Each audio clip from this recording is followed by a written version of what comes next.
যোৱাকালি দিনটো মানে কোনপিনে গ'ল গমেই নাপালোঁ। মই ইমানেই ব্যস্ত আছিলোঁ। এইটো হাফ কেজি ওজনৰ কেক আছিলে। আগদিনাখনে অৰ্ডাৰ দিয়াৰ কাৰণে মই ৰাতিপুৱা ধুনীয়াকৈ সোনকালে শুই উঠি কেকটো ধুনীয়াকৈ বনাই কৰি থৈ দিলোঁ। এইটো হাফ কেজি ওজনৰ কেক আছিলে। তাৰপিছতে আকৌ যোৱাকালি মই কেকৰ ক্লাছো দিছিলোঁ।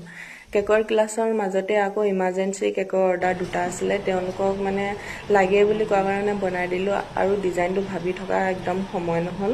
একে ডিজাইনে দি দিলোঁ। এটা হ'ল কলমবাৰী আৰু এটা হ'ল মিকি ভেটা। দুইটা হাফ কেজি ওজনৰ আছিলে। তাৰপিছতে এয়া বাৰ্বি কেক বনোৱা মানে মই দেখুৱালোঁ। মই এপাহ বনোৱাই দেখালোঁ, বাকীখিনি তেওঁলোকে নিজে ট্ৰাই কৰিছে আৰু বহুত ভাল কৰিছে।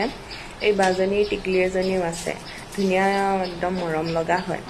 সৰু হৈ আছে, তেওঁ বা মানে কেক শিকা আগ্ৰহ আছে, সেইকাৰণে তাইক সৰু হ'লেও তাইক লৈ কৰি মানে আহিছে শিকিবৰ কাৰণে। তাৰপিছতে আৰু এনেকৈ যদি আপোনালোকে কেক শিকিব বিচাৰে মোক কণ্টেক্ট কৰিব আৰু তেওঁলোকে বনোৱা কেককেইটা কেনেকুৱা হৈছে আপোনালোকে চাই পেলাই কমেণ্ট কৰি ক'বচোন।